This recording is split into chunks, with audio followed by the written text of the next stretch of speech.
అందరికీ నమస్కారం। ఈ యొక్క వీడియోలో పత్తి చెట్టు గురించి పూర్తి వివరాలు, అలాగే పత్తి చెట్టులో ఉన్న రహస్యం ఇవన్నీ కూడా మీకైతే చెప్పబోతున్నాను।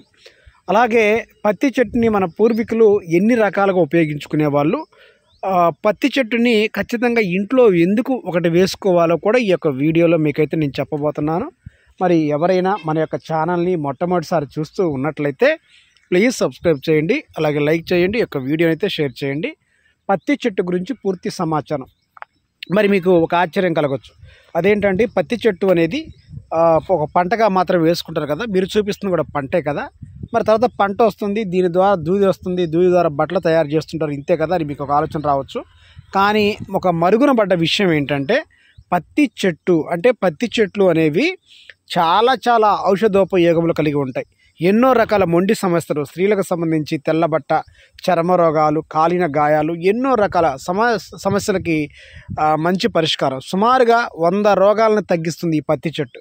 కాబట్టి పూర్వకాలంలో ఖచ్చితంగా పత్తి చెట్టు ఒకటి ఇంట్లో వేసుకోవాలని కూడా చెప్తూ ఉంటారు।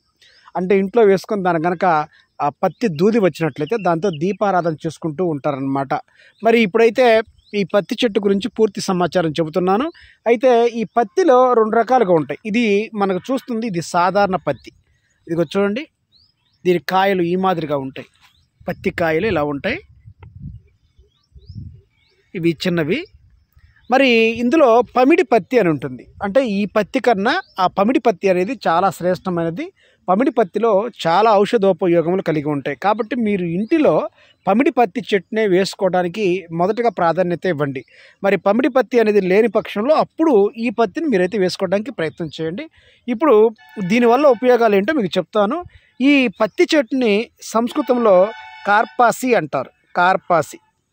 మరి ఇది ఒక మంచి ఔషధ మొక్క, ఎన్నో రకాల మొండి రోగాలను సైతం ఇదైతే తగ్గిస్తుంది।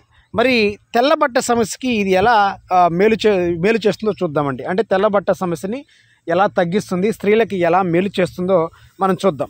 ఏ స్త్రీ అయితే ఎంతో కాలంగా తెల్లబట్ట సమస్యతో తీవ్రంగా బాధపడుతూ ఉన్నట్లయితే, ఆ తెల్లబట్ట కూడా కొంచెం ఎక్కువగా అదంతా బ్లీడింగ్ అవుతూ ఉన్నట్లయితే ఆ స్త్రీ చేయవలసిన పని ఏంటంటే పత్తి చెట్టు యొక్క వేరు, అంటే భూమిలో దీన్ని తవ్వి ఈ యొక్క చెట్టుని, అది చూడండి భూమిలో వేరు ఆ మాదిరిగా ఉంటుంది, దాన్ని తవ్వి శుభ్రంగా నీళ్లు పెట్టి కడిగి ఈ యొక్క పత్తి చెట్టు యొక్క వేరుని బియ్యం కడిగిన నీళ్ళతో, మనం బియ్యం కడిగిన తర్వాత నీళ్ళు వస్తూ ఉంటాయి, ఆ నీళ్ళతో కడిగి ఈ యొక్క వేరుని దంచి, దీనంతా కూడా ఆ బియ్యం కడిగిన నీళ్ళలో ఈ వేరు అంతా కూడా దంచేసి చక్కగా దీన్ని రసం తీసి ఈ రసాన్ని ప్రతిరోజు ఉదయాన్నే పరగడుపున త్రాగుతూ ఉండాలి। మరి ఇలా ఎన్ని రోజులంటే ఒక వారం రోజుల పాటు తాగుతూ ఉండాలి।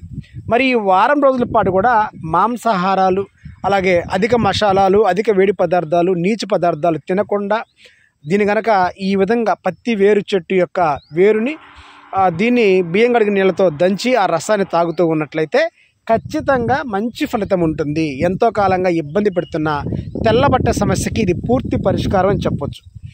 ఇక దంత వ్యాధులకు, అంటే దంతాలకు సంబంధించిన ఏ రకమైన వ్యాధితో బాధపడుతున్నా, అంటే దంతాలు కదులుతూ ఉన్నా, లేదా దంతాలు నొప్పులుగా ఉన్నా, నోటికి సంబంధించిన సమస్యలు కానీ, చిగుళ్ళు సమస్యలు కానీ, ఇలా ఏ సమస్యతో బాధపడుతూ ఉన్నా కూడా ఈ పత్తి చెట్టు యొక్క గింజలు, అది చూడండి, ఈ కాయల లోపల గింజలు ఉంటాయి। ఈ గింజలను తీసుకొని వీటిని దోరగా వేయించాలి, అంటే మరీ ఎక్కువగా కాకుండా లేదా తక్కువ కాకుండా దోరగా వేయించి దీన్ని రోట్లో వేసి బాగా దంచి పొడి చేసుకోవాలి। ఈ పొడిని బాగా చూర్ణంలాగా అయిపోవాలి। ఇప్పుడు ఈ పొడితో పళ్ళు తోముకుంటూ ఉండాలి, అంటే ఉదయం సాయంత్రం 2 పూట్ల కూడా క్రమం తప్పకుండా ఒక 41 రోజు పాటు, మండలం పాటు ఈ పత్తి యొక్క గింజలతో మనం చక్కగా దోరగా వేయించిన ఈ గింజల పొడితో పళ్ళు తోముకుంటూ ఉన్నట్లయితే ఎంతో కాలంగా ఇబ్బంది పెడుతున్న చిగుళ్ళ సమస్యలు, అలాగే దంత రోగాలు, వ్యాధులు ఏమైతే ఉన్నాయో అవి పూర్తిగా పరిష్కారం అవుతాయని చెప్పవచ్చు। ఇక విరోచనాల సమస్యతో ఎవరైతే దీర్ఘకాలిక సమస్యల్లో భాగమైన విరోచనాలతో బాధపడుతూ ఉన్నారో అలాంటి వాళ్ళు ఈ పత్తి చెట్టు యొక్క ఆకుల రసం, చూడండి, ఈ యొక్క ఆకులను తీసుకొని రసం తీసుకోవాలి, అంటే రోట్లో వేసి బాగా దంచి రసం తీసుకోవాలి। దయచేసి గమనించండి, మీరు పత్తి చెట్టు ఆకు ఎక్కడ తీసుకున్నా, మీ ఇంట్లోది తీసుకున్నా, పొలంలో ఆకు తీసుకున్నా కూడా శుభ్రంగా నీళ్లు పెట్టి కడగాల్సిందే. ఎందువల్లంటే ఇంట్లో అయితే రకరకాల పురుగులు కీటకాలు వాలే అవకాశం ఉంది. ఇలాంటి పొలాల్లో అయితే ఈ విష రసాయనాలు ఎక్కువగా కొట్టే అవకాశం ఉంది. కాబట్టి మీరు ఖచ్చితంగా ఈ రోట్లో వేసి బాగా దంచే ముందు శుభ్రంగా నీళ్లు పెట్టి కడగాలి. మరి ఈ పత్తి చెట్టు ఆకుల యొక్క రసం అలాగే పటికి బెల్లం సమానంగా తీసుకొని ఒక అర స్పూన్ మాదిరిగా రోజుకి ఒక 2 లేదా 3 సార్లు త్రాగుతూ ఉన్నట్లయితే విరోచనాల సమస్య అనేది పూర్తిగా తగ్గిపోతుంది. ఎంతో కాలంగా మనల్ని ఇబ్బంది పెడుతున్న విరోచనాలు పూర్తిగా తగ్గిపోతాయి. ఇక చెవిలో చీము అలాగే చెవిలో దుర్గంధం అలాగే చెవిపోటు ఇలాంటి సమస్యలతో బాధపడుతున్న వాళ్ళు ఈ పత్తి కాయలను తీసుకొని బాగా దంచి కాయలు ఈ మాదిరిగా ఉన్న కాయలు, మరీ ముదురుకాయలు లేదా లేతకాయలు కాకుండా ఆ మాదిరిగా ఉన్న కాయలను తీసుకొని, అంటే పత్తి లోపల తయారు కానటువంటి కాయలను తీసుకొని దీన్ని రోట్లో వేసి బాగా దంచి రసం తీసి ఈ రసంలో గుగ్గిలం కలపాలి. మనకి ఆయుర్వేద షాప్లోకి వెళ్ళి గుగ్గిలం అంటే మనకి ఇస్తారు. ఈ గుగ్గిలం కలిపి దీని చెవిలో ఒక 2 లేదా 3 చుక్కలు వేసినట్లయితే మనల్ని ఎంతో కాలంగా ఇబ్బంది పెడుతున్న ఈ చెవిపోటు అలాగే చెవిలో చీము, చెవి నుంచి దుర్గంధము వచ్చే అంటే చీము కారుతూ వాసన వస్తుందన్నమాట, అది కూడా ఆ సమస్యకు కూడా పూర్తి పరిష్కారంతో లభిస్తుంది.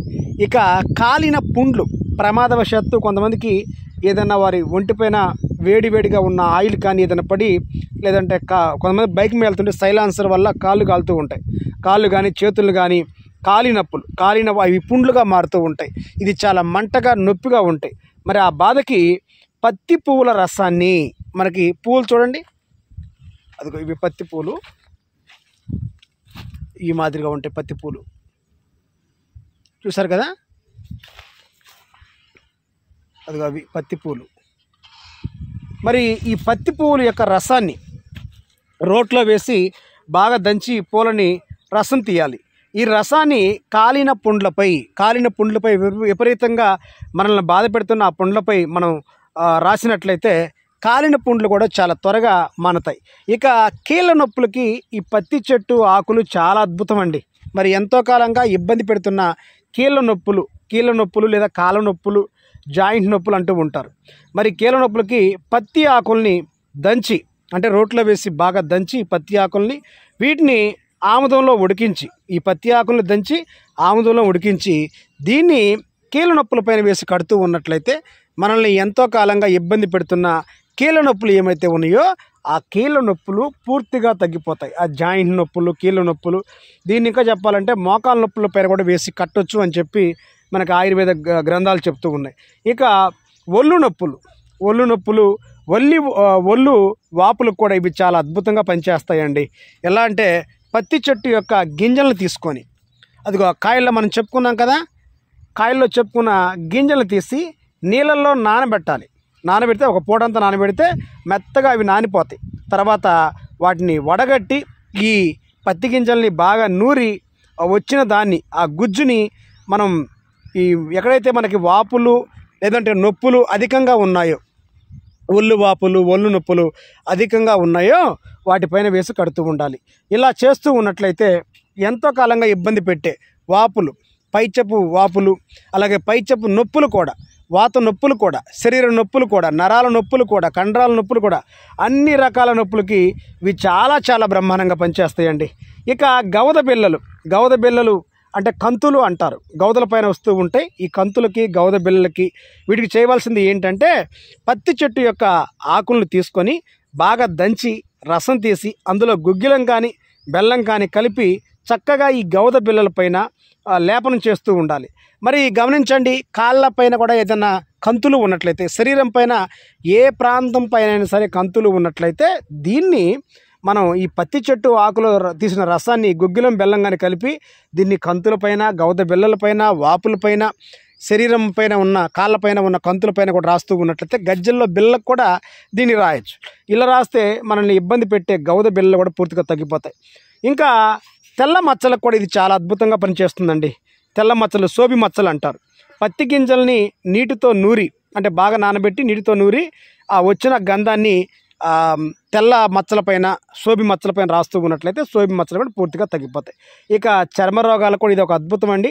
ఈ పత్తి చెట్టు యొక్క వేరుని అలాగే పువ్వులని మెత్తగా నూరి, వేరు పువ్వులు 2 మెత్తగా నూరి వచ్చిన గంధాన్ని చర్మ రోగాలపైన మనం రాస్తూ ఉన్నట్లయితే ఎంతో కాలంగా మనల్ని ఇబ్బంది పెడుతున్న చర్మ రోగాలు పూర్తిగా తగ్గిపోతాయి. ఇప్పుడు మీకు చెప్పింది పత్తి చెట్టు గురించి కొంత భాగమేనండి.